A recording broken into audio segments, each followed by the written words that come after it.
you're allowing pregnant women to serve on the front lines, there's not enough sexism in your military. Okay? Well, you've lost the war is what that means. Yeah, 100%. If the military needs pregnant women to serve in vital roles, it's over. It's all done.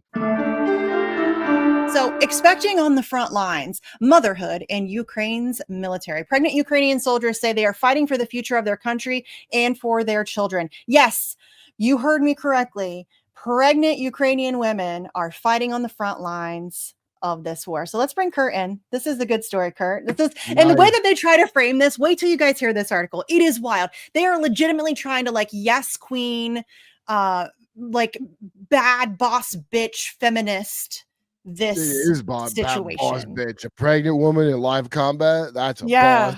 And that kid's going to come out great too. Right? You know how some people used to play Mozart in the Woo? Who doesn't want to hear some bomb explosions and some gunfire? You want a baby born with shell shock with okay. I shouldn't laugh. Tell me That's about not these funny. heroes. Yeah. It's not funny, but it's funny. Crouching in a trench on the front lines in eastern Ukraine, Elena felt the ovulation app on her phone buzz. I'm going to cough myself to death laughing, please. Okay. I know. That sentence. Let me just read that again. Crouching in a trench on the front lines in eastern Ukraine, Elena felt the ovulation app on her phone buzz. Oh God. Oh God. Oh. I'm sorry. I'm not trying to murder you, Kurt. Oh no, we might have lost. Okay. Okay. I'm sorry. My ovulation app buzzed on my phone. All right. Here we go. All right, quote, I realized that I really needed to be at home making a baby, not sitting in this trench, end quote, recalled Elena, a combat medic. But it wasn't an immediate option. Her desire to start a family was as strong as her need to serve. That's not good. No. The Russians have been given Viagra to rape, as you know. I still can't believe they regurgitated that. They don't even try anymore. They just do the same stories over and over again and expect us to buy it. It's so embarrassing. And people buy it, which is even more embarrassing. Wait, after about 6 months of trying, navigating appointments with fertility doctors around her limited leave, quote, it finally happened, end quote, said Elena, who, like other women interviewed for this article, requested that only her first name be used for reasons of military protocol. She got pregnant, but continued to serve. While some people might think fighting a war while pregnant is crazy, Elena says she sees it, quote, a bit differently, end quote. She added, she can't quote, leave. Right. She said, quote, war is war, but life goes on, end quote. Ukraine's military is finding it hard to recruit young men as the war with Russia grinds on, but women, all volunteers, are a bright spot. The number of women serving has grown more than 20% to about 70,000 since Russia's invasion in 2022. Those who become pregnant often serve in tough conditions under relentless shelling, living without heat in the winter or running water in proper toilets. Quote, it's terrifying every single day, end quote, said Nadia, 25, who served as a frontline radio operator until she was 8.5 months pregnant. Quote, you wake up wondering if everything is okay, if everyone is still alive, end quote, she said, describing how every morning she would brush plaster off her bed that had fallen from the ceiling after a night of explosions. Pregnancy, she said, made it even more difficult. No shit. The clinic where she would get ultrasounds closed. So did many nearby hospitals. Quote, you're constantly thinking about your child's well-being, end quote, said Nadia, who gave birth to a boy, Yaroslav, in February. Oh, that's Yaroslav Hunka, the Nazi they saluted in Canada. What a fine name to give your child. Oh, good poll. By the way, the Nazis, as far as I know, the Nazis would never have sent a pregnant white lady into combat because they were a eugenics. The Nazis in Ukraine, you would think would be the same. Although at the end of the war, when the Nazis were losing, that's when this kind of shit went on, isn't it? Mm-hmm. So they must not be winning, is how I take it. They're definitely not winning. Well, that and having 6-year-old men and pregnant women in the war and stuffing people in vans is kind of how I guessed. Yeah, it's kind of obvious. Quote, it was nonstop stress every day combined with constant physical. No shit. Yeah. Really? Well, luckily, Victoria Newland eats most of the babies anyway. So. Right. I mean, the blood of the young. While the U.S. Army and many other militaries remove pregnant soldiers from combat zones, Ukrainian women usually serve until their 7th month. And that is in a military that doctors and soldiers say is ill-equipped to support them, from uniforms that don't fit pregnant women to a lack of prenatal care. Are they actually saying there's a problem in the industry of not making live combat maternity wear and that's some deficiency? Yes. Okay. Yes. I can't even. It's too funny for me to even laugh at. Like I have to like. All right, good. Sorry. It's crazy. I can't like these sentences coming out of my mouth. Like I can't Yeah. believe these are words that are coming out of my mouth. It's crazy. So from uniforms that don't fit pregnant women to a lack of prenatal care in nurseries, amid the costs and challenges of fighting the war. Despite the hardships, many pregnant soldiers say they understand the military has more pressing priorities and that they are motivated to serve for the future of Ukraine and their children. Quote, our children are the future of this country, end quote, said Olya, 39, a combat medic in eastern Ukraine who gave birth to a girl in May. Quote, we have to protect our children and we have to liberate the country for their future. You should just say protect the children. Yeah. A pregnant chicken. Okay, assuming these are not AI generated or something. Right. This is like I can't even get my head around what I'm looking at here. This is New York Times, right? Mm-hmm. Oh wow. Yeah. And again, do you like how they're framing this as if this is like some like, oh, these brave women out there fighting this war while pregnant? This is another one of these stories. I'm gonna go to the mothership or somewhere or just wherever, and I'm gonna want to tell somebody about it because I can't believe it. And I bet nobody's heard about it because who would read the New York Times? Right. But I gotta find. There's got to be someone that I can bring this up to because this is the craziest thing. I mean, the New York Times, they've had some crazy things, but this is wild. Yeah, like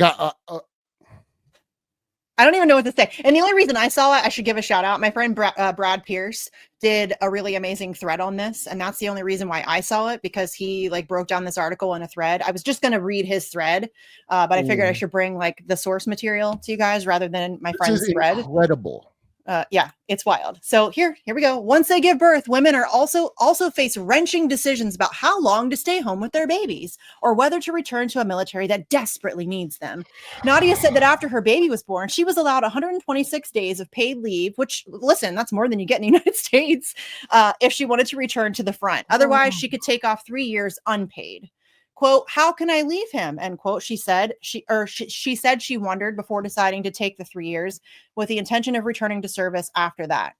Valentina cut short her maternity leave to return to service in the military since 2019. She had worked as an infantry mechanic before the full-scale invasion, an unusual route for a woman. Quote, I wanted to challenge society by saying that a woman in a complex combat position can perform her duties on an equal footing with a man, end quote, Valentina said. She had initially been hesitant to return to service after giving birth in late 2021, worried that a military salary would not support her family. The Russian invasion changed everything, she said. Quote, sometimes you have to make difficult decisions to make things better. Finding a unit to accept her back wasn't easy, Valentina said, partly because of the sexism that experts say is pervasive in the Ukrainian military. They don't want clearly pregnant not women. Enough. There's not enough. They don't want pregnant women. Are you telling me the Nazis are sexist? Okay. All right. Listen, if you're allowing pregnant women to serve on the front lines, there's not enough sexism in your military. Okay? Well, you've lost the war is what that means. Yeah, 100%. If the military needs pregnant women to serve in vital roles, it's over. It's all done. But we knew that when they were allowing 60-year-old men. Kidnapping 60-year-old men. Yeah. Yes. So several turned her down, including one whose commander said she should stay home with her baby. She did not get approval until August 2023 when her son was 18 months old.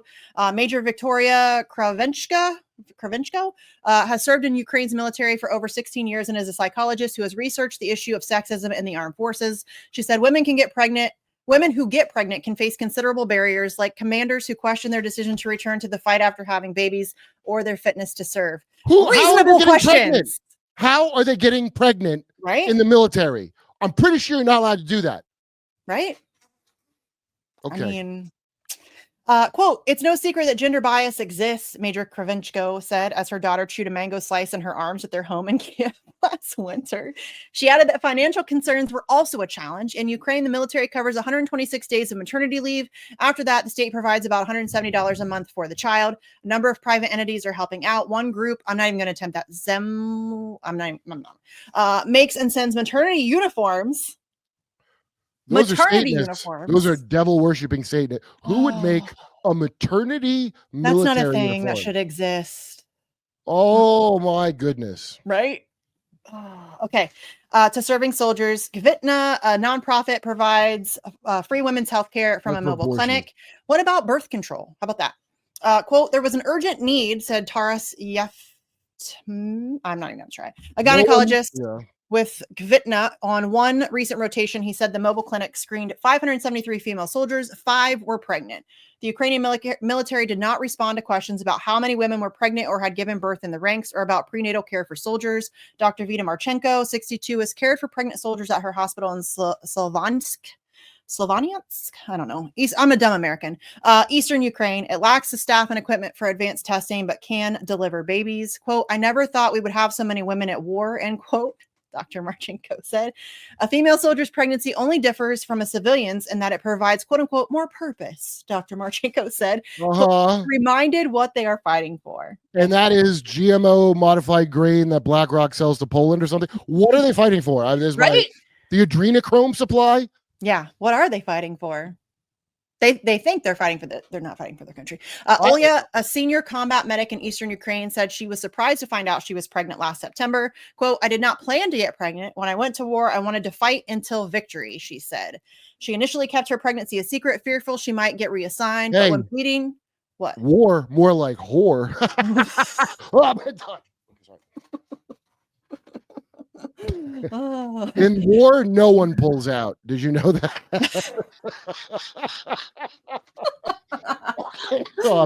I apologize. I'm done. No, that's funny. But when bleeding landed her in the hospital for a week in December, Olya had to inform her commander. Doctors advised her to, quote unquote, take it easy, according to Olya.